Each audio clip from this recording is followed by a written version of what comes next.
혼자 밥 먹는 게 눈치 보이고, 혼자 카페 앉아 있는 게 괜히 쓸쓸해 보이고, 집에 돌아와 불 꺼진 방에 혼자 있으면 문득 이런 생각이 들죠. 왜 나만 혼자인 것 같지? 오늘 이야기는 혼자인 삶, 불교는 어떻게 보는가에 대한 이야기입니다. 지금 이 영상을 혼자 보고 있는 그대에게 드리는 이야기이기도 합니다. 1점 사람은 태어날 때도 죽을 때도 혼자 온다. 사람은 태어날 때 혼자 옵니다. 죽을 때도 결국 혼자 떠납니다. 그런데 그 사이의 시간 동안 우리는 부모, 형제, 친구, 연인, 배우자, 누군가와 함께 있으려고 애쓰며 살아갑니다. 그래서 혼자 밥 먹는 사람을 보면 안쓰럽다, 쓸쓸해 보인다 라고 말합니다. 혼자 사는 사람에게 그래도 혼자보단 결혼이 낫지 않냐고 묻습니다. 마치 혼자는 실패한 삶, 부족한 삶인 것처럼요. 하지만 불교는 그렇게 말하지 않습니다. 불교는 조용히 이렇게 묻습니다. 그대가 혼자라는 사실, 정말 불행이기만 한가? 2점 혼자는 업이 만든 인연이다. 부처님은 이렇게 설하셨다고 전해집니다. 모든 인연은 업으로 오고 업으로 간다. 함께 사는 인연도 업이고 혼자 사는 인연도 업입니다. 어떤 이는 가족과 사람들 속에서 평생을 살고 어떤 이는 단 한 사람 없이 조용히 살아갑니다. 세상은 이렇게 말하죠. 가족도 없고 기댈 곳도 없고 불쌍하다 하지만 불교의 시선은 다릅니다. 그대가 혼자라면 그대에게는 혼자 있어야 할 이유가 있다. 전생에 쌓인 인연을 정리하고 전생에서 지나쳤던 집착을 녹여내고 다음 생에 더 큰 인연을 준비하기 위해 이번 생은 혼자로 수행해야 하는 사람들이 있습니다. 그래서 혼자의 길은 겉으로 보면 고독이고 눈물뿐인 길 같지만 불교에서는 이렇게 봅니다. 그 길은 해탈로 가는 가장 빠른 수행의 길이다. 3점. 왜 집착이 강했던 사람일수록 혼자가 되는가? 부처님은 또 이렇게 말씀하셨다고 합니다. 집착은 인연을 망가뜨리는 가장 큰 독이다. 집착은 인연을 망가뜨리는 가장 큰 독이다.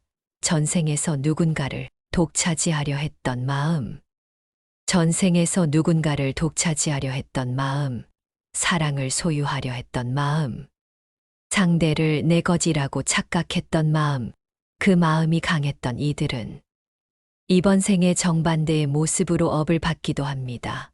사랑이 떠나가고 인연이 끊어지고 결국 혼자 남는 삶을 살게 되지요. 왜 그럴까요? 혼자의 길을 걷지 않으면 진짜 비움, 진짜 자비를 배울 수 없기 때문입니다. 전생에서 상대의 마음을 묻고 자유를 빼앗았던 기억이 깊다면 이번 생에는 그 업이 낯선 고독으로 되돌아옵니다. 그래서 우리는 묻게 됩니다. 왜 나만 이렇게 혼자일까? 왜 나에게만 이런 인연이 올까? 불교의 대답은 이렇습니다. 벌이 아니라 정화의 과정이다. 집착이 강했던 만큼 그 집착을 끊어내는 수행이 깊어지는 것이다. 4점. 고독은 벌이 아니라 가장 높은 수행이다. 사람들은 이렇게 말합니다. 가족이 없으면, 기댈 곳이 없으면 어떻게 혼자 버티고 사냐고. 하지만 불교는 이렇게 말합니다. 누구에게도 기댈 수 없기에 그대 마음은 더 단단해진다. 누구에게도 기대지 않기에 그대 영혼은 더 자유로워진다. 함께 있을 때 우리는 상대에게 기대고 상대에게 의지하고 그래서 나 자신을 제대로 보지 못합니다. 하지만 혼자가 되는 순간 그동안 외면하고 피했던 마음들이 고요한 방 안에서 하나씩 떠오릅니다. 내가 얼마나 외로웠는지, 내가 얼마나 사랑을 갈구했는지, 내가 얼마나 누군가에게 상처를 줬는지. 이 고통스러운 마주침이 바로 수행의 시작입니다. 부처님은 이렇게 설하셨다고 합니다.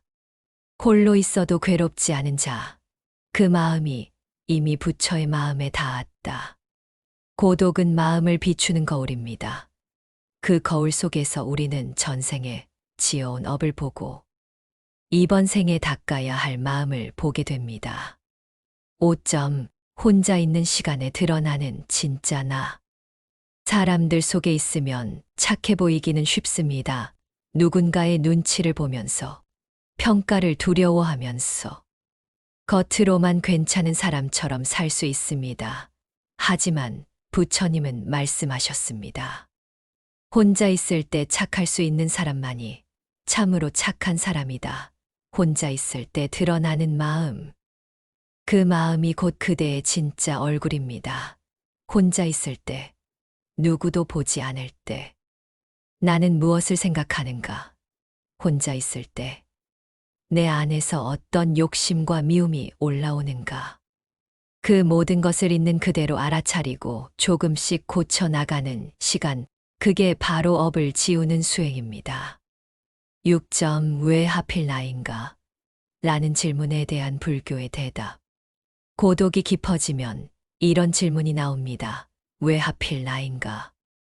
왜 나만 이렇게 혼자여야 하는가?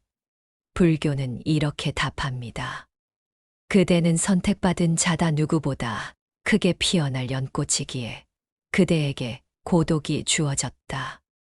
연꽃은 진을 속에서 피어납니다. 더럽고 축축하고 어두운 그곳에서 가장 맑은 꽃이 올라옵니다. 그대의 고독이 바로 그 진흙입니다. 진흙이 깊을수록 연꽃은 더 크고 아름답게 피어납니다.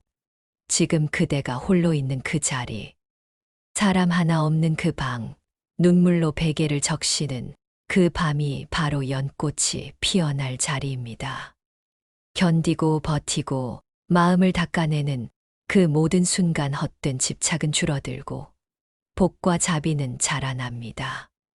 7점. 혼자는 폭이 된 자리가 아니다. 세상은 혼자를 불쌍하다 말하지만 불교는 이렇게 부릅니다. 혼자인 사람은 남이 하지 못하는 수행을 하는 사람이다. 남이 가지 못하는 길을 걷는 사람이다. 남이 얻지 못하는 깨달음을 얻는 사람이다. 그래서 혼자인 삶은 폭이 된 자리가 아닙니다. 해탈로 향하는 입구입니다. 다음 인연을 준비하는 시간입니다. 더 큰 사랑을 담을 그릇을 만드는 과정입니다. 지금 그대가 혼자라고 느끼는 그 순간, 사실은 해탈에 조금씩 가까워지고 있는 것입니다. 8점. 지금 혼자인 그대에게 이 영상을 보고 있는 당신이 혼자 밥을 먹고 혼자 밤을 견디고 혼자 삶의 폭풍을 버티고 있다면 부처님은 이렇게 말씀하실지 모릅니다. 그대는 이미 위대한 싸움의 한가운데 서 있다가 자신의 마음을 이기는 자가 천하를 이긴 자보다 위대하다. 그대가 지금 흘리는 눈물은 약함의 증거가 아니라 정화의 물입니다. 그 눈물이 그대의 마음을 씻어내고 그대의 뿌리를 단단하게 만들고 있습니다. 그러니 혼자라는 현실을 부정하지 말고 원망하지 마십시오. 지금 그대 마음속 연꽃은 불 속에서도 어둠 속에서도 조용히 피어나고 있습니다. 오늘 이야기 어쩌면 남들이 쉽게 해주지 않는 말일 겁니다.